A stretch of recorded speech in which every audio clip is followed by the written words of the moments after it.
Let me guess, no money, no problem. Today, we're gonna be talking about how to purchase your first short-term rental with zero money down. Let's tap in.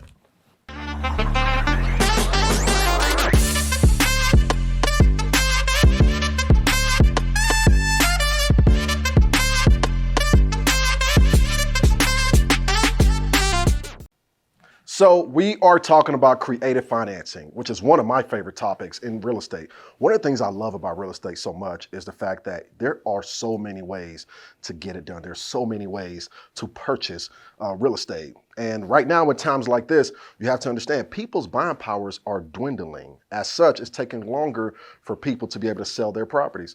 And this provides an amazing opportunity for you to come in and help and solve a problem. Because here's what you have to understand about creative financing. If you're not solving a problem, it's likely you're not getting that deal. See, you don't have to be a millionaire to get into the game of real estate. There are many creative financing ways to purchase your properties without spending a cent of your own money on a down payment. So here we're going to be talking about the 5 creative ways that you can purchase your short-term rentals with little to zero out of your pocket. Let's tap it. All right, option 1 is owner finance. Actually, one of my favorite strategies. The good thing about owner finance is this actually an agreement between you and the seller, and everything is up for negotiation. One of my rule of thumbs with owner finance is that you owner finance deals that are free and clear. And people don't really realize that 40% of the properties in the United States right now are actually free and clear. And if you want to purchase a property owner finance that actually has a loan, then if you're able to put down a down payment enough to pay off that loan, then that's still okay to owner finance. Can you purchase a property owner finance that has a loan on it? Yes, you can. I just rather prefer method of subject to for those kind of deals, right? So another thing I love about owner finance is that you can actually couple owner finance with bank financing. So I'm gonna show you an example here. Walk with me to the border. Let me show you something. So we're actually negotiated a recent deal where a seller has two townhomes, and he has each townhome being worth $700,000 for each one. So both townhomes are worth 1.4, right? And so he was asking $1 million for both townhomes. Now, the seller has recently gone through a divorce. He wants out of it. He's actually looking to move. And because of the current market and the interest rates being so high, he's getting well below offers of what he actually wants. So here I come saying, okay, I will give you what you're asking for your $1 million if you're willing to do it on my terms. And I asked him what he needed down. And we negotiated a low down payment. He said, no, I need everything. I need a large lump sum down. I said, okay, are you okay with 60% down? He said, yes, I'm okay with 60% down. I said, okay, great. So here's what we did. We went and got bank financing at 60%. 60% loan, meaning we are technically putting down 40%.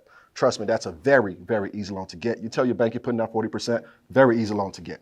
Then what we did, we negotiated with the seller to carry 40%. At 0% interest. So what does that mean? Even though I'm paying my bank 6.2% interest, I'm only paying 6.2 on 60%. And I'm not paying any interest on the 40%. Now, hope you can see that there's a lot of range with creative financing, especially with owner financing. You can couple it with other means of financing to get the deal done.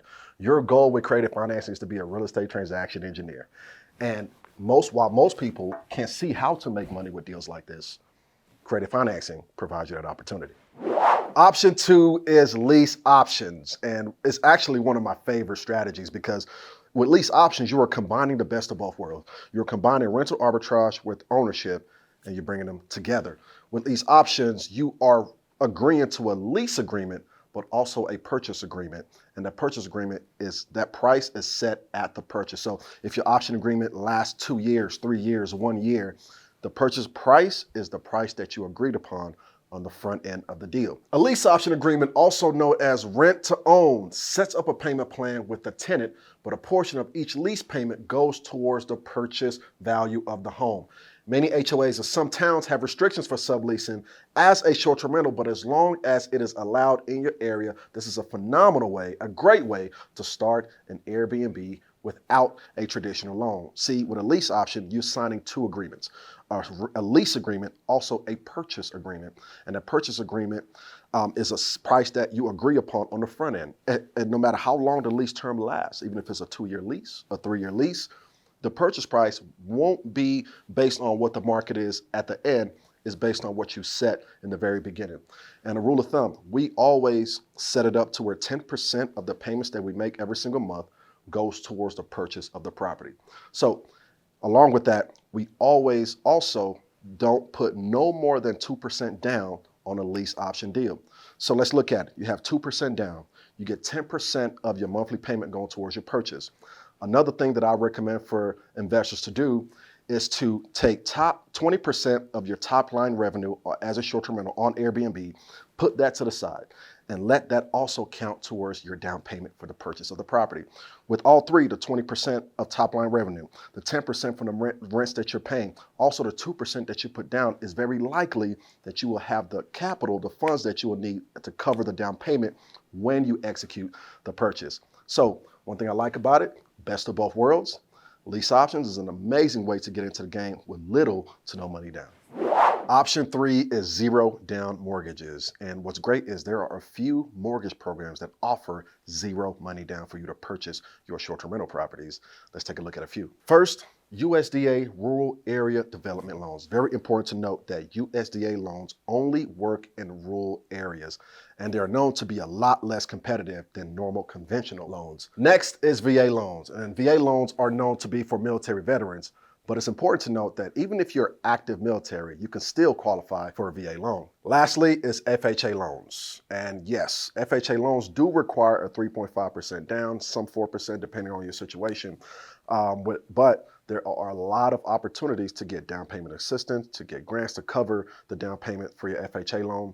Now, it's very important to note that you can't just use FHA loans to go be buying your short-term rentals, right?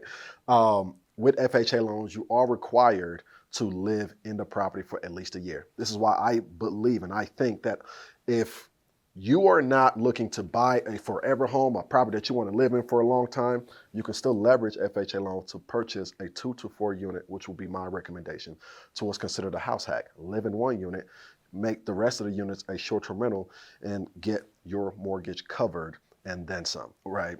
So FHA loans, you can definitely leverage it, get down payment assistance, get grants to cover your down payment, and live in one unit for at least a year and rent out the rest of the units as a short-term rental. And then you can, after a year, you can have all of them out for a short-term rental. So a great, great way to get in the game with little to no money down is FHA loans. Option number 4, one of my favorites, subject to. See, with sub 2, you can transfer ownership of a property subject to the existing loan. No new loans are taken out, and the buyer simply takes over the monthly mortgage payment. See, with sub 2, you're buying a property subject to the loan. The loan stays in place with the seller. You're taking over the monthly payments, and the seller deeds you over the property. The great thing about subject to is the property doesn't have to have high equity, right? It could be low equity. And the good thing is that you are still creating a win-win situation. Remember, if you're not creating a win-win situation, you're not solving a problem, it's very likely you're not getting that deal. One of the things I love about creative financing and subject to and deals like this is you can actually double dip. Let me show you what I mean. Walk with me, walk with me. So, example deal. Seller wanted a purchase price of $350,000. They had a loan of $310,000. What we did is we literally laid it out to the seller. We said, here's what you're gonna make if you sell it on the open market versus selling it with us, right? And so then we agreed on a sub 2 to take over the note at the $310,000. This took it over subject to, $40,000. Seller carries at 0% interest.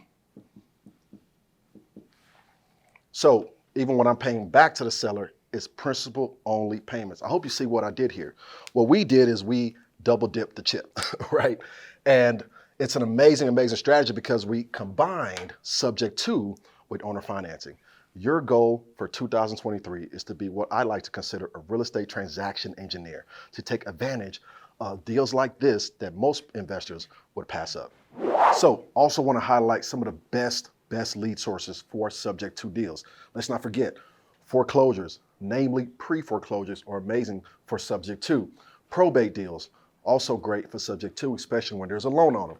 Expired listings. I would definitely target properties that have been listed, they wanted to sell it, but it didn't sell, it expired. I will also push a little bit further and I will target properties that have been on the market for at least 60 days. They're also amazing to target for subject to. Then there's FSBOs, which is also known as for sale by owner. So another great lead source for subject to as well. With option number 5, you hear the saying that if you want to go fast, go alone. But if you want to go far, go together. Option number 5 is investor partnerships. Having an investor on your team allows you to make highly competitive cash offers, or at least qualify for better loan terms. If you're able to find deals and manage properties, leverage your skills to scale your business. See, here's the thing you have to understand with real estate. With any real estate deal you want to do, there are 3 things you need to make it work. You need the knowledge and experience, you need the time, and you need the money. What great thing is that if you have the knowledge and experience, you know how to analyze a deal, you know how to source deals, the money will come. So I tell people, go together, go with people, but bring the value to the table, bring the deal to the table, bring the analysis to the table. And if it's a good deal, the money will come. It's one of the best things about real estate. The money follows the good deals. So investor partnerships, an amazing way to grow your portfolio, to even do bigger deals and go together with people. So hope you saw value in that, and I hope you learned that there are multiple ways to get into the game with little to no money out of your pocket. And as we mentioned earlier, one of the ways is partnerships. So if that's something you're interested in, if you're interested in partnering on some amazing real estate deals, then definitely hit the link below. We'll love to chat. And of course, smash that like button if you saw value in this. And as always, I will see you on the next video.